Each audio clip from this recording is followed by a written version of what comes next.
तो चलिए हम कुछ और क्वेश्चन सॉल्व करते हैं जो उधार, विक्रय या क्रय करने पर बेस्ड है। तो चलिए आज का आगे बढ़ाते हैं क्लास। अजय को फर्नीचर बेचा। सबसे पहले हम दो अकाउंट्स पहचानते हैं। अजय को हम लोग क्या कर रहे हैं, फर्नीचर बेच रहे हैं। तो फर्नीचर, पहला तो हमारा फर्नीचर दिख रहा है, फर्नीचर हमारा संपत्ति होता है, तो पहला अकाउंट तो हमारा हो जाएगा फर्नीचर। चलिए ठीक है, क्या हमारे क्वेश्चन वापस हम पढ़ते हैं और ये पहचानते हैं कि क्या हमारे क्वेश्चन में किसी भी तरीके से नगद, रोकड़, कैश किसी का भी जिक्र है। तो देखिए, अजय को फर्नीचर बेचा, इस लाइन में कहीं भी कैश, नगद, रोकड़ किसी चीज़ का जिक्र नहीं है। तो यहाँ पे हम क्या समझेंगे, अजय को फर्नीचर बेच रहे हैं, इसका मतलब है कि हम लोग अजय को उधार में फर्नीचर बेच रहे हैं। हमारे बिजनेस में या हमारे लाइफ में उधार और खरीदना बेचना ये तो रहता ही है। तो यहाँ पे अजय को फर्नीचर जो बेच रहे हैं हम, वो हम उधार बेच रहे हैं। तो इसका यहाँ पे दूसरा अकाउंट क्या हो जाएगा, जब हम उधार बेचते हैं या खरीदते हैं। देखिए, अजय को हम लोग यहाँ पे फर्नीचर बेच रहे हैं, तो अजय को फ्यूचर में हमें पैसा तो लेना ही है। तो अजय का हम लोग नाम तो लिखेंगे अपने खाते में कि अजय से पैसा लेना है, याद रखने के लिए। अब हमें इसका एंट्री कैसे करेंगे, तो यहाँ पे पहला तो हमारा अजय को फर्नीचर बेच रहे हैं, पहला तो फर्नीचर हो जाएगा। अब दूसरा क्या, अजय का नाम लिखना पड़ेगा, हम लोग को उससे पैसा लेना है, ये हमें याद रखना पड़ेगा। दूसरा हमारा हो जाएगा अजय। अब हम इसमें देखते हैं कि डेबिट और क्रेडिट क्या होगा। तो सबसे पहले हम लोग अजय को फर्नीचर बेच रहे हैं, अजय अभी हम लोग को पैसा नहीं दिया है, फ्यूचर में पैसा देगा। तो अजय हमें पैसा देगा, तो हमारे लिए संपत्ति हो जाएगा। तो यहाँ पे अजय हमें फ्यूचर में पैसा देगा, तो ये हमारे लिए क्या हो गया, डेटर्स या देनदार। पैसा देगा तो डेटर्स या देनदार हमारे क्या होते हैं, डेटर्स या देनदार हमारे होते हैं संपत्ति। तो आधुनिक विधि या मॉडर्न अप्रोच क्या बोलता है कि संपत्ति में वृद्धि हो तो डेबिट करिए और संपत्ति में कमी हो तो हम उसे क्रेडिट करेंगे। तो अजय जो कि देनदार हो चुका है, डेटर्स हो चुका है, उसमें वृद्धि हो रहा है, वो हमें पैसा देगा। तो यहाँ पे हम अजय का खाता कर देंगे डेबिट या अजय अकाउंट कर देंगे डेबिट। अब दूसरा अकाउंट जो कि फर्नीचर था, फर्नीचर हम बेच रहे हैं, फर्नीचर हमारे लिए क्या है, संपत्ति। तो आधुनिक विधि या मॉडर्न अप्रोच क्या बोलता है कि संपत्ति में वृद्धि हो तो करिए डेबिट और कमी हो तो क्रेडिट। तो यहाँ पे हम फर्नीचर बेच रहे हैं, फर्नीचर बेचने पर हमारी संपत्ति में कमी हो रही है, तो यहाँ पे हमारे पास से संपत्ति में कमी हो रही है, तो संपत्ति में कमी को हम कर देंगे क्रेडिट। तो फर्नीचर क्रेडिट या टू फर्नीचर अकाउंट। तो इसका नरेशन हो जाएगा, अजय को उधार फर्नीचर बेचा। ओके, इसी तरीके से हम दूसरा क्वेश्चन देखते हैं। राम से माल खरीदा। तो खरीदने पे हमने पहले जैसे कि देखा, खरीदने पर एक अकाउंट खुलता है, वो होता है क्रय खाता या परचेस अकाउंट, जो कि हमारे लिए व्यय होता है, एक्सपेंसेस होते हैं।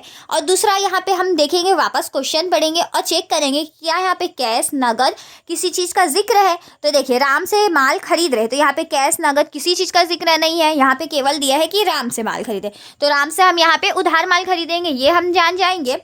तो देखिए, दूसरा अकाउंट हमारा राम आएगा। राम को हम अभी माल खरीद रहे हैं, उसके बदले में अभी तो पेमेंट कर नहीं रहे, फ्यूचर में तो हमें करना पड़ेगा, मतलब हमारे लिए ये दायित्व हो जाता है। दायित्व मतलब ये राम हमारे लिए लेनदार, क्रेडिटर्स हो गया है, दायित्व उत्पन्न हो गया है। तो आधुनिक विधि या मॉडर्न अप्रोच क्या बोलता है कि दायित्व में वृद्धि को करिए क्रेडिट और दायित्व में कमी को करिए डेबिट। तो यहाँ पे दायित्व में क्या हो रहा है, वृद्धि हो रहा है, तो हम राम अकाउंट को क्रेडिट कर देंगे। और दूसरा जो क्रय खाता या परचेस अकाउंट है, तो क्रय हमारा क्या होता है, व्यय। तो व्यय में वृद्धि को करिए डेबिट, व्यय में कमी को करिए क्रेडिट। आधुनिक विधि या मॉडर्न अप्रोच हमारा बोलता है, तो यहाँ पे हम कर देंगे क्रय खाता डेबिट और राम खाता क्रेडिट।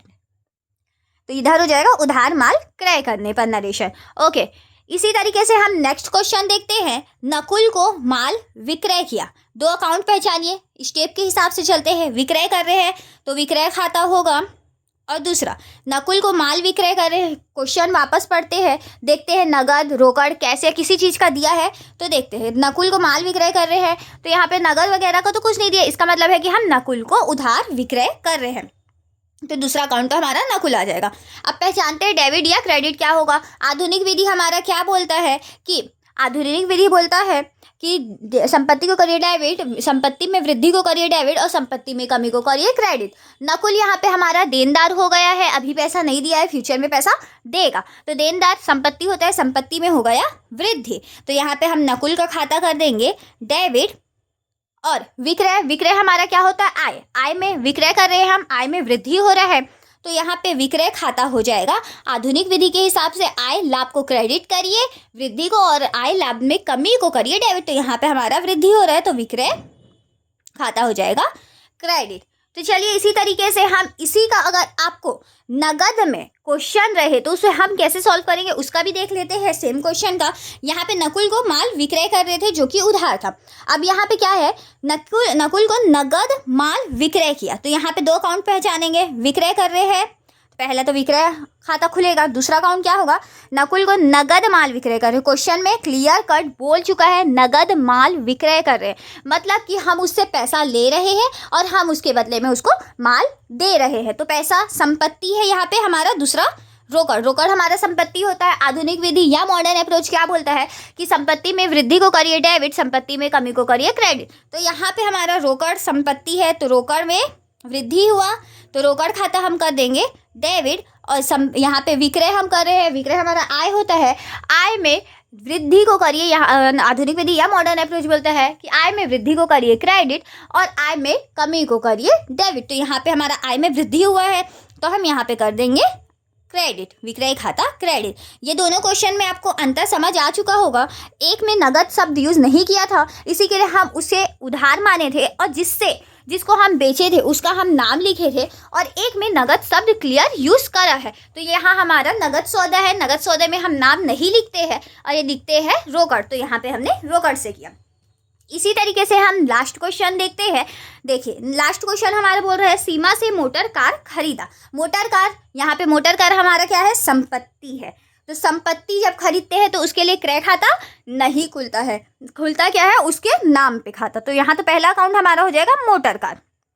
अब देखिए क्या यहाँ पे क्वेश्चन में किसी भी तरीके से नगद शब्द का यूज कर रहा है, नहीं कर रहा है। तो सीमा से हम मोटर कार खरीद रहे हैं, नगद शब्द यूज नहीं कर रहे हैं, तो हम क्या कर रहे हैं, उधार खरीद रहे हैं। तो उधार खरीदने पे हम नाम लिखते हैं क्योंकि हमें फ्यूचर में उसे पैसा पेमेंट करना पड़ता है। अभी हम पेमेंट नहीं कर रहे हैं बट हमें फ्यूचर में पैसा तो पेमेंट करना पड़ेगा, तो वो हमारी क्या हो जाएगी, क्रेडिटर्स या लेनदार। तो हमारा इसका एंट्री किस तरीके से होगा, दो अकाउंट तो हम पहचान लिए कि पहला तो हमारा मोटर कार और दूसरा हमारा सीमा होगा। ओके तो हमारा आधुनिक विधि में हम जाते हैं, वो क्या बोलता है, मॉडर्न अप्रोच या आधुनिक विधि बोलता है कि संपत्ति में वृद्धि को करिए डेबिट, संपत्ति में कमी को करिए क्रेडिट। तो यहाँ पे हम मोटर कार खरीद रहे हैं, संपत्ति में क्या हो रहा है, वृद्धि, तो हम यहाँ पे मोटर कार के नाम से अकाउंट खोलेंगे, मोटर कार खाता हम कर देंगे डेबिट। दूसरा यहाँ पे हमारा दायित्व में वृद्धि हो रहा है, सीमा है जिसको हम फ्यूचर में पैसा पेमेंट करेंगे, हमारे लिए दायित्व हो गया है, लाइबिलिटी हो गया है। आधुनिक विधि क्या बोलता है कि दायित्व में वृद्धि को करिए क्रेडिट और दायित्व में कमी को करिए डेबिट। तो यहाँ पे दायित्व में वृद्धि हो रहा है, सीमा को पैसा देना पड़ेगा, दायित्व में वृद्धि हो रहा है इसलिए हम उसे कर देंगे सीमा को क्रेडिट। तो इसका नरेशन हो जाएगा मोटर कार खरीदने या उधार मोटर कार खरीदने पर। ओके थैंक यू, आपको इतना आई होप समझ आ गया होगा। हम नगद विक्रय और उधार विक्रय दोनों ही क्वेश्चन देख चुके हैं।